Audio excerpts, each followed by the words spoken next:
Welcome to Boulder Episode 8 with Pati Jacobson, former school teacher and my neighbor for 24 years. That qualifies me. And also one of my favorite druids. Oh gosh, here we go again. Of all kind. And people have asked me questions about her druidness and are there any weird sacrifices?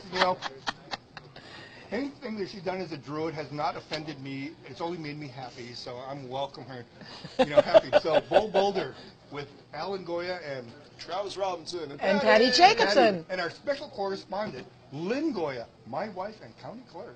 Yay! Yay. Oh, we got bump cups. Oh, bump cups. Cup bump. Oh, do you know? What a schmutz. Look at it. This druid thing cracks me up, because I'm an active Christian, but I'm really into all these different faith traditions. And I've always been interested in the Celtic because of my ethnicity. Well, at our last solstice party, at our last Druid solstice party, where we come, one of our guests was freaked out. He wouldn't come out because he thought we're having Druids, and he was. You thought we were going to do a blood sacrifice? Yeah, he was kind of worried about the whole deal. Mike, he stayed in the house. He told me about it. Oh, for heaven's sakes! Oh, yeah. He was a little afraid. You can't be afraid of things. Well, that's what we say. Yeah, but he wasn't sure what kind of sacrifice Druids did. If he shows up next year, I'm going to bring a rubber chicken. Okay, so Pati, what is your big dream for Boulder City? Well, it's kind of selfish, to tell you the truth. It is. I started out in theater when I was in junior high, and I've taught theater for over 30 years. And thank God I lived long enough to retire. I've always felt like there's something missing in Boulder City when it comes to the arts. We do a really good job with everything from our street art to vocal music with the Black Mountain Choir. But I think what Boulder City needs is its own theater group. I can see kids that excel in high school theater. When high school's done, they're done. I can see older people who've had a theater experience. Once you get that itch, right. You're ruined. You're never normal once you've done theater. Right. You mutate into something else. You do. And there's so many people with so much talent in this town.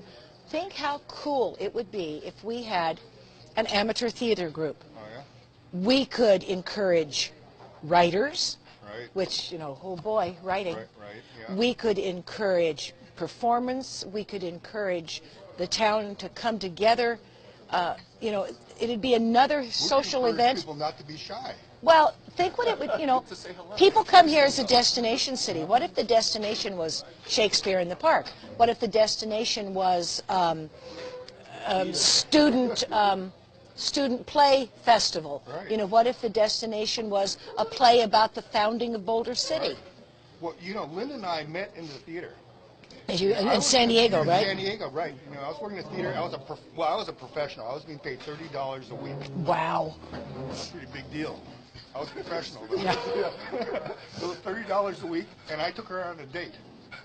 With my 30, I bought. You blew your $30? Well, it wasn't 30. I bought her a chimichanga. And I think it lasted her for a week. She didn't eat much then. Well, chimmies are about this big. Yeah, it was a big chimichanga. What does it mean? What does it mean? I have no idea what chimichanga. Google that. It sounds like it's kind of fun, like chimichanga. It's like a dance. I always thought it'd be a great name for a dog. Chimichanga. Oh, maybe 2 dogs. Chimichanga. Where's Chimichanga? Anyway, I think this theater idea would work in Boulder City on multiple levels. Yeah. Because, like I said, it would give people a chance to write. Yeah. It would give people a chance to perform. Plus, all the backstage stuff is really good for people. Great about playwriting. You don't have to worry about all that grammar shit. You're saying this to a retired English teacher. We can figure out how to do this. I've been collecting ideas from the past in Boulder City. And one of these little archives here is a picture of I don't know if you can. It's a picture of Wilbur Square. Right there. Right, Wilbur Square. Is it called Wilbur? Yeah, Wilbur Square, right? Wilbur Square with an amphitheater in the park. So the original plans were for an amphitheater. With an amphitheater, and the bank, the hillside is really where people sat, and then to be like a little mini shell here. But maybe we can make like a little dam on the backside, like on a shell, so to reflect. And then we can have Shakespeare in the Park. Oh. I think Shakespeare in the Park is the coolest. Yeah, thing. me too. Well, I'm a Shakespeare freak. I know. Everybody should be close to Shakespeare. I'm not sure why, but I think it's good for Americans. Oh, I know why. Because every plot, Breaks us out of our bubble for. because every plot of every story that came after Shakespeare is Shakespeare. Right. I We mean, haven't thought of it's any new everything plot. from Monk Right. to La La Land is Shakespeare. That's true. I mean, That's it's true. if you know him, you know all the other plots. Right. Plus, what a genius. Oh yeah. Yeah. Well, we could just kind of do that, you know. I mean, when we first moved to, to Nevada, we were in for a year before we discovered Boulder City. We were in Green Valley, and we're next to Fox Ridge, and had Shakespeare in the Park, and our kids just thought Shakespeare was always in the park. It's like another thing you do, you know. You get like jungle gyms, you get a trail, and then there's Shakespeare. Here, I'll take some. Culture. Well, you know, we have a brand new theater in Boulder City at the high school. Can't wait. Ooh. It is like state of the art. I mean, it has flyways and stuff. I mean, it's like it's a real It's a really theater. good theater They setup. just have like the huge placard installed on the side of the building. Oh, the mural. The mural. Connie Ferraro's mural. Oh, it's beautiful. And so Art Deco. Couldn't have picked a better I know. style. Oh, listen, just another. We're into, this is another Leslie Woodbury thing. Art Deco. Let's think about Art Deco as like, let's bring back Art Deco to Boulder City. And my husband is an Art Deco freak. Oh, is he? He absolutely loves That is anything probably- Art Deco. He looks Do- kind of now, Art Deco. this is gonna sound weird, but you got to do this for fun. Yeah. Go on to Google and ask them images of Art Deco, and then fill in the blank. Right. Because Art Deco was everything from Right. clothing to furniture Right. to jewelry to buildings. Everything.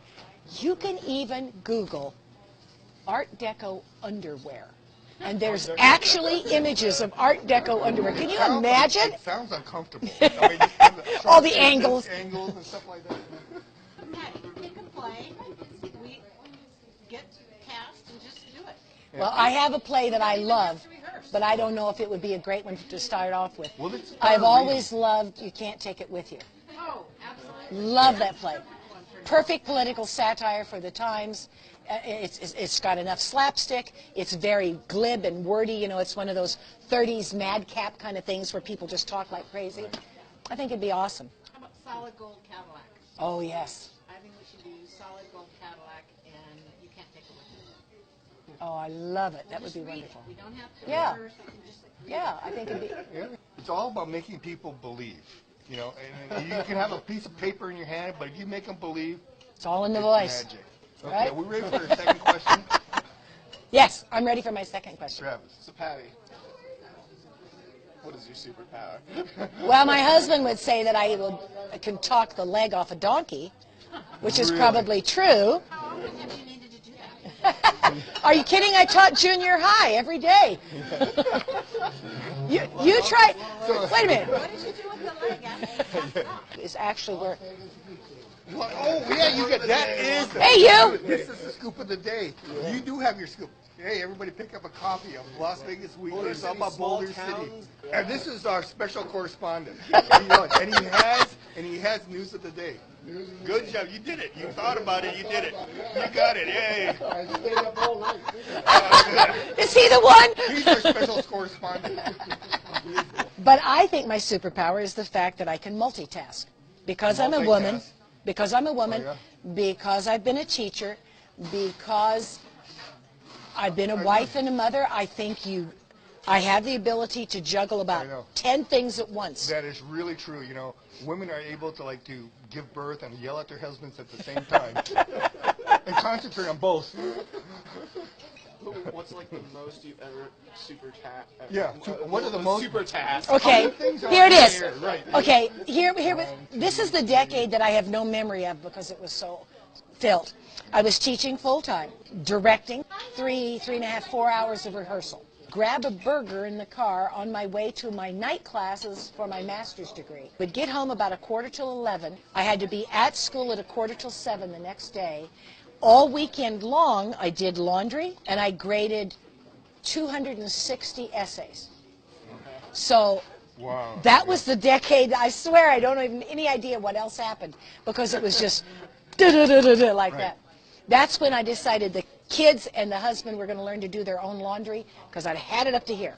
Yeah, And so they did. laundry and correcting papers has got to be tough. I mean, you got to like whip and then the paper and then it gets like the piles get all mixed up and. I was it. Okay, don't tell anybody. I actually graded papers in the bathtub. In the bathtub? I carried them with me from room to room, and every time I had 30 seconds, I was grading. Really? We nude? Well, it's hard to take a bath any other way, I know, honey. Were you nude? He said the N-word.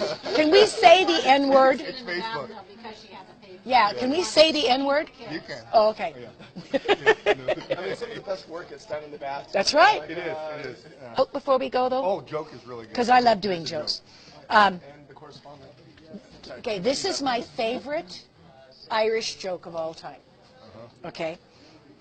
It Can we seems see that... it on Facebook? Oh, yes, it's clean. It came from Vin McGinty, God rest his soul, who was the Bob Hope of Ireland, if you want to call him that. Great performer. Hope of Ireland, okay. It seems that Patrick and Bridget had lived in Dublin their whole lives. And Patrick had worked at the button factory, and he came home one day and he says, I can't stand it any longer. I'm so damn sick of this Dublin. We're moving to the country. And Bridget says, well, God love you. You don't know a darn thing about living in the country. We've lived in a city our whole lives. He says, I don't care. I'm going to go out in the country and I'm going to be a chicken farmer. And she says, oh, God, saints preserve us. Do you know anything at all about chickens? He says, no, but how hard can it be? So they sell off everything. They go out, Donegal or someplace out in the Burns, way out in the middle of nowhere. And they get their little crofty with the thatched roof, and he builds his little chicken coops and his little chicken runs. And then he goes into town, and the town's about as big as a thumb, you know. And the post office, general store, grocery store are all one building. So he goes in and he says, excuse me, sir, have you got any little baby chickens that came in the post? Because, you know, in the day, you order them through the mail. You still do that today. Yeah, I you got go. my chicken Yeah, you today. order them through the mail. Yeah, and the guy says, well, aye, the box just came. It's that one there with the holes in it. He says, I'll be taking a dozen if you don't mind. So the guy puts a dozen little chicks in a paper sack and hands it to Patrick, and off he goes to his little chicken farm. About 3 days later, he comes back and he says, have you got any more of those little baby chickens? And the man says, well, I got what's left in the box. There's about 5 or 6. I'll be taking them. Puts them in the sack, and off he goes with his sack of chickies. About a week goes by, and Patrick comes in. Oh, his face is down. And he comes in and he pulls his cap off, and he says, I hate to be bothering you, but I'm going to be asking you, could you order me some more of those baby chickens? And the guy behind the counter goes, well, yeah, I'll order you some. My God, man, you must be having the biggest chicken farm in all of Ireland, or else you don't know how to be a chicken farmer. Do you know how to be a chicken farmer? And Patrick goes, well, you know, at first I thought I knew what I was doing, but now I think I'm planting them a little too deep. Schlanti. That's in honor of your chickens. That was pretty excellent. Isn't that an excellent joke? Just sucks you right in, man. Hey, the last thing we got tonight is our breaking news special correspondent, Lynn Goya. Ta-da! So what do you have that we don't know, Lynn? Something that we don't know. Well, spring has sprung. Spring has Boing. sprung. Ooh, that's right. That means, oh yeah, Have spring you seen for. the layer of pollen over That's all the right, cars right. and all the streets? Right. My green Prius is Asparagus green all over. and, Yeah. Asparagus and rhubarb in the stores, fresh rhubarb. Yum. Peas peeking out of your little pea patch. Well, here's chickens are legal in Boulder City. Yes! That's 10 of them, no roosters. Yes. Thank you. Boulder. Go Boulder. Go Boulder.